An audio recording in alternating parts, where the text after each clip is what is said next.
Hello, my dear friends. How are you? I hope you all are fine.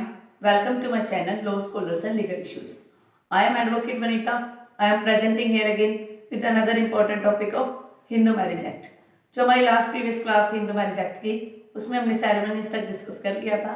आज का हमारा जो lecture होगा सेक्शन 8 से हम स्टार्ट करेंगे. Let's start today's lecture. Sorry. आज का हमारा सेक्शन 8 कहता है रजिस्ट्रेशन ऑफ मैरिज की बात. रजिस्ट्रेशन ऑफ मैरिज क्या इम्पोर्टेंट है, क्या ये मैंडेटरी है, अगर कोई रजिस्टर नहीं करवाता मैरिज को तो क्या कंसिक्वेंसेस हो सकते हैं, वो इस सेक्शन में बताया गया है. देखिए इसमें लिखा हुआ है registration of Hindu marriage for the purpose of facilitating the proof of Hindu marriage. Hindu marriage के प्रूफ के लिए ये इम्पोर्टेंट हो जाता है कि हम जो है, वैसे तो सेक्शन 8 क्या है, डायरेक्टरी इन नेचर है. अभी तक कंपल्सन नहीं किया गया, बट कई स्टेट्स में कंपल्सन है. कह रहे कि किस चीज के लिए चाहिए, मान लो प्रूफ के रिगार्डिंग की मैरिज ऑफ प्रूफ चाहिए हमें, उसके लिए इंपॉर्टेंट हो जाता है. फिर कह रहा है the state government may make rules. Rules कौन बना सकता है? State government. State government important है. इसमें एग्जाम में पूछ लिया जाता है कि which government has the power to make rules with respect to marriages, registration of marriages. कह रहा है कि the state government may make rules providing that the parties to any such marriage may have the particulars relating to their marriage entered in such a manner. कि ये rules किसके regarding बनेगा कि parties जो है, जो भी डिटेल्स देगी, डिटेल्स बाय पार्टीज,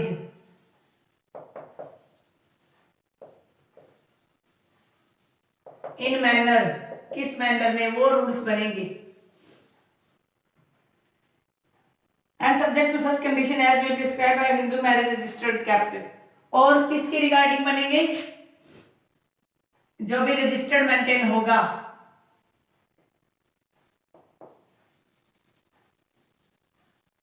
उसके रूल्स बनेंगे. तो स्टेट गवर्नमेंट रूल बनाएगी किस किस के लिए, डिटेल ऑफ पार्टीज के लिए, मैनर डिसाइड करेगी, रजिस्टर मेंटेन होगा, किस तरीके से होगा, वो सारे रूल बनाए जाएंगे. फिर कहता है second clause, notwithstanding anything contained in subsection 1. Subsection 1 में कुछ भी होते हुए the state government may if it is of option that it is necessary और expedient so do provide that the entering of the particulars referred in subsection 1 shall be compulsory. अगर state को लगता है, सेकंड क्लॉज कह रहा है, ये first clause की बात हो रही थी, सेकंड क्लॉज कह रहा है नॉटविथस्टैंडिंग होते हुए, कि चाहे कुछ भी है फर्स्ट क्लॉज में, अगर स्टेट गवर्नमेंट को नीड लगती है, इफ स्टेट गवर्नमेंट में क्या कर सकता है, अगर नेसेसरी है, if it is necessary, necessary है तो क्या कर सकती है state government? State government make it compulsory, compulsory बना सकती है कि आप जो है,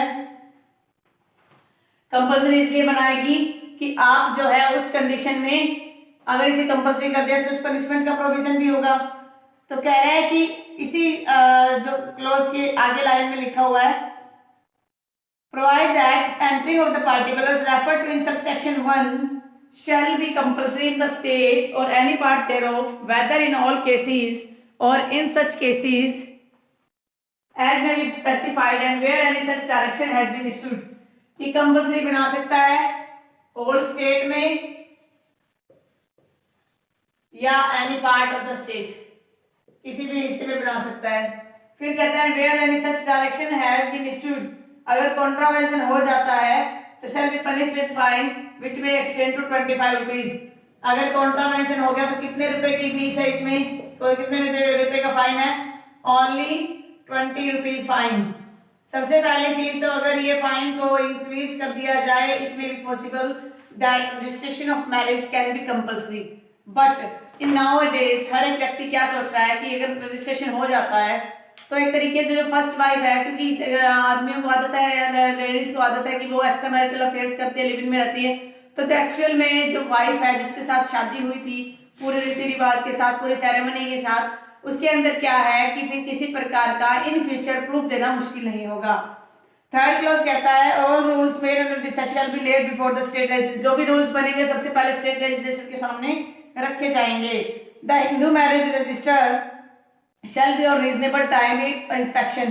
फिर कह रहा है कि हिंदू मैरिज रजिस्टर है, फोर्थ क्लॉज इंपॉर्टेंट है, at any time exception at any time inspection के लिए अलाउड होगा और वो एविडेंस में भी माना जाएगा। इंस्पेक्शन कर सकता है कोई भी उस रिकॉर्ड को, आरटीआई में भी उसकी डिटेल मंगवा सकता है। और फिर कह रहा है कि जो एविडेंस है टू स्टेटमेंट तो उसको एडमिसिबल माना जाएगा एज एन एविडेंस के तौर पर, इसमें इतना ज्यादा कुछ और इंपॉर्टेंट नहीं है। फिफ्थ क्लॉज कहता है notwithstanding anything contain in this section the validity of any Hindu marriage shall be no way be affected by the omission to make entry. अगर मान लो बाय चांस एंट्री नहीं हो पाती, नो रजिस्ट्रेशन हुआ है, तो भी वैलिडिटी जो है उसकी रहेगी मैरिज की, ऐसा नहीं कि उसको आप इनवैलिड डिक्लेयर कर दोगे। तो ये हमारा सेक्शन 8 का बेयर प्रोविजन था। इसके बाद इसमें कुछ इंपॉर्टेंट केस लॉज हैं, वो भी हम थोड़ा सा आप डिस्कस कर लेते हैं कि केसेस किसके रिगार्डिंग क्या निकल के आए। सबसे पहला केस है इसमें सीमा वर्सेस अश्विनी कुमार।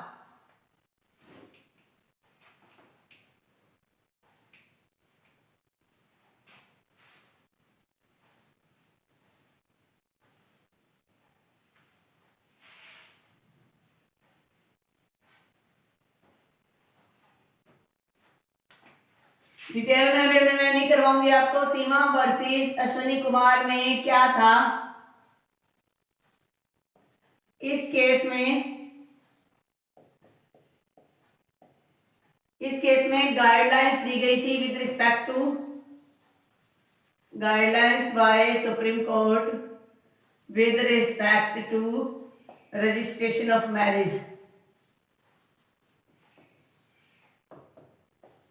और मैरिज के लिए गाइडलाइंस दी गई थी। फिर एक और केस है Lata Singh versus state of UP. इसमें बोला गया right to marriage is a fundamental right.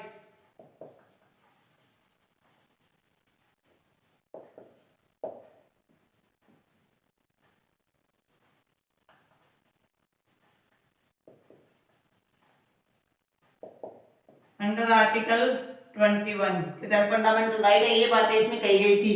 तो अश्विनी कुमार का केस जो है, सीमा का जो केस है अश्विनी कुमार का, उसमें डिटेल गाइडलाइंस दी गई है। एक चीज मैं और आपको बता दूं कि अभी हमारे लिए गाइडलाइंस इतना इंपॉर्टेंट नहीं है, बट जो केस के नेम है वो इंपॉर्टेंट है, वो एग्जाम में पूछ लिए जाते हैं। उसके बाद इसके अंदर एक बात और भी है इंपॉर्टेंट कि कुछ एक इंस्टेंसेस होते हैं, चलो वो इतना डिटेल करने की जरूरत ही नहीं है। उसके बाद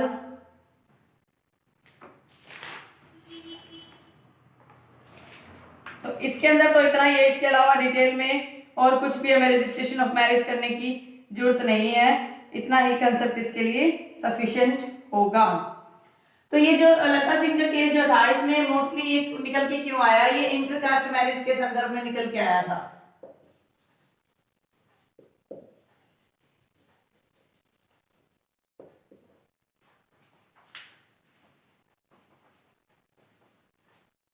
आई होप आपको आज का ये जो लेक्चर है पसंद आया होगा। अगर आपको आज का ये लेक्चर पसंद आया तो आप मेरे वीडियो को लाइक कीजिए। अगर आप मेरे चैनल पे न्यू हो और फर्स्ट टाइम इस वीडियो को देख रहे हो तो मेरी आपसे रिक्वेस्ट है कि आप मेरे चैनल को सब्सक्राइब कर लीजिए। एक और चीज मैं आपको बताना चाहती हूँ कि अगर आप ये चाहते हो कि हिंदू मैरिज एक्ट या हिंदू लॉ के रिगार्डिंग जो थोड़ा डिटेल में हम पढ़ पाए, हमें मैम कोई बुक आप स्पेसिफाई कर दीजिए। देखिए ऐसे तो बहुत बुक है, पारस दीवान की है और भी एक दो अच्छे अच्छे राइटर्स हैं जिनकी बुक्स है, लेकिन अगर आप मेन क्रक्स पढ़ना चाहते हो तो छोटी छोटी सी बुक्स आती है A.K. जैन की, अशोक कुमार जैन की, जिसे आप ये कह सकते हो कि शॉर्ट ट्रिक है, शॉर्टकट है, आप ये कह सकते हो कि जिससे आप कंपटीशन की तैयारी भी कर लो। और उसमें काफी अच्छे से सभी बुक्स को कलेक्शन करके क्रक्स उसमें डाला हुआ है, तो वो आप पढ़ सकते हो। उसे दुग्गी बोला जाता है, बिल्कुल पतली पतली सी बुक होती है। मैं उसको आपको दिखाऊंगी भी किस टाइप की होती है वो कितनी। तो अशोक कुमार जैन की वो दुग्गी बोलते हैं उसे, वो आप ले लीजिए और उसी से आपकी तैयारी अच्छे से हो जाएगी।